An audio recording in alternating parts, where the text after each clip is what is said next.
Why didn't Prince Harry give Meghan Markle the mic? He had it. I mean, he had the mic this time, unlike the other. Ended with Harry instantly passing her the microphone, but not this time. His grip tightened, his posture straightened, and instead of stepping aside, Meghan Markle and Prince Harry are giving back with a smile.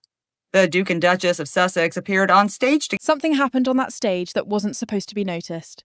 Not because it was loud, not because it was dramatic, but because it broke a pattern that had never broken before. And once you see it, you can't unsee it. This wasn't just an awkward pause or a missed cue. It was a public disruption of a private power dynamic, played out in real time, under bright lights, in front of a room that instantly sensed something was wrong. The setting itself mattered. The room was formal and heavy, the kind of space where people don't shuffle in their seats or whisper to their neighbours. Every eye was forward, every movement amplified. Prince Harry stood centre stage with the microphone in his hand, delivering a speech that had clearly been rehearsed down to the syllable. His posture was upright, shoulders squared, voice steady and controlled. But this wasn't casual or spontaneous. I can't get out of bed in the morning unless I know that Meghan has developed a new product or TV show. Kinsey Schofield joins us. This was deliberate, practiced and tightly managed. Everything was going exactly according to plan. And then, without any announcement, without an introduction, without so much as a glance from the organisers, Meghan Markle walked onto the stage. There was no cue, no handoff, no acknowledgement that this was scheduled. You can actually feel the room shift in the footage. Heads tilt, eyes flick sideways. A ripple of uncertainty spreads across the audience. One staff member even tries to intercept her, subtly stepping into her path as if to slow things down or redirect what's about to happen. She doesn't stop. She walks around him. That alone tells you everything you need to know. This was not part of the programme. Anyone who has watched Harry and Meghan on stage before knows the choreography by heart. Meghan approaches. Harry pauses mid-sentence. He turns, smiles, and hands her the microphone. Every time, without fail. It's almost automatic, like muscle memory. But this time, it doesn't happen. Harry keeps talking. The microphone stays firmly in his hand.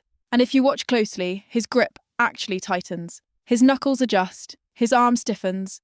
His shoulders square instead of relaxing. He doesn't look at her. He doesn't pause. He doesn't yield. A newly resurfaced video, Prince Harry can be heard asking Disney CEO Bob Iger about getting Meghan Markle some. The room goes silent, but not the respectful silence from earlier. This is a different kind of quiet.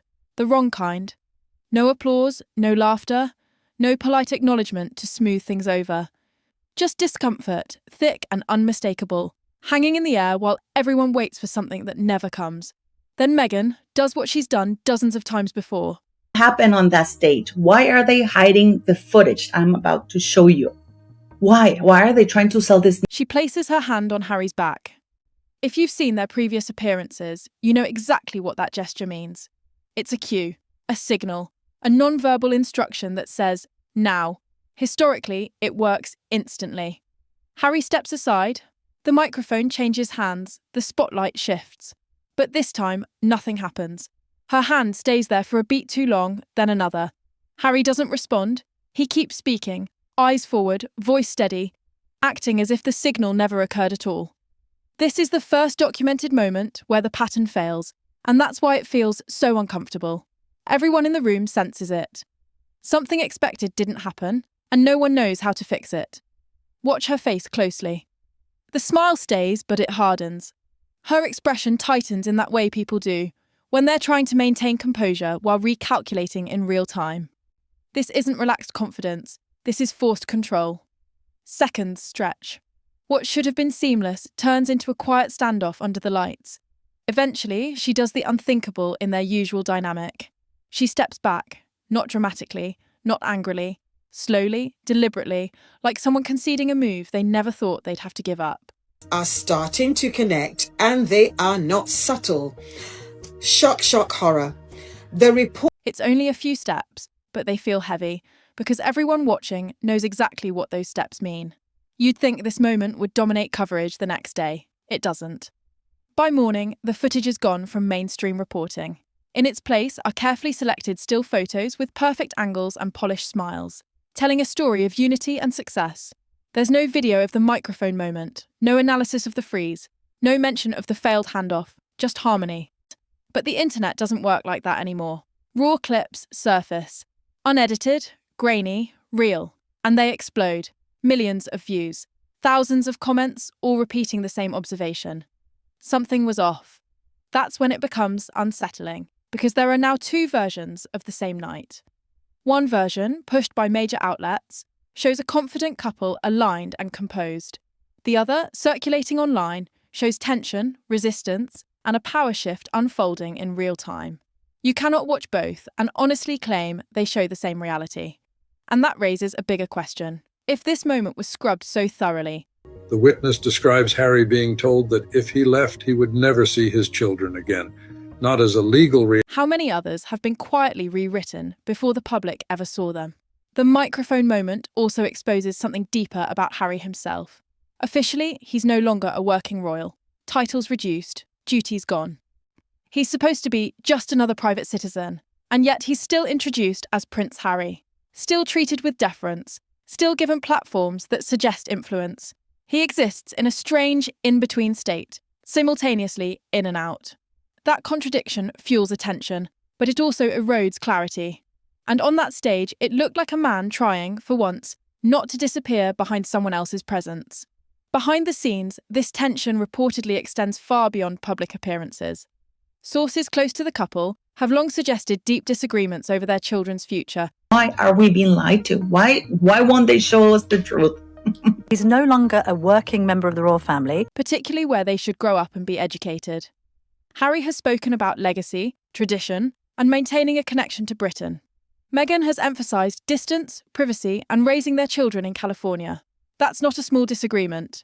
Well, that's identity. And when identity clashes, control becomes the battlefield. As the evening continued, another subtle shift didn't go unnoticed. Meghan was no longer positioned front and centre.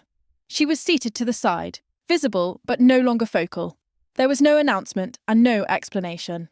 In elite social spaces, their most brutal fight yet. Those are the exact words insiders are using to describe the explosive clash currently tearing through the... That kind of repositioning is never accidental. It's messaging. Harry, meanwhile, moved comfortably through the room, engaging with guests, relaxed and at ease. The contrast was stark, yeah, that's why the microphone mattered so much. It wasn't just a microphone, it represented control of narrative. Kept man. Those are the exact words now being used to describe Prince Harry, the Duke of Sussex, the man who was once fifth in line. Control of space, control of who speaks and when. For years, the choreography worked flawlessly. This time, it didn't. And that tells us something fundamental has changed. Whether it was intentional defiance, emotional exhaustion, or a quiet reclaiming of autonomy, the result was the same. A crack in the facade. If this much tension slips through when cameras are rolling and the world is watching, what does that say about what happens when they aren't? Because once a pattern breaks, it rarely repairs itself cleanly. The real question isn't whether that moment mattered. It's whether it was the first visible sign of something already unravelling. And now that people know what to look for, every appearance, every gesture, every pause will be watched differently. So what do you think? Was this a one-off misstep, or the beginning of a shift that can't be undone?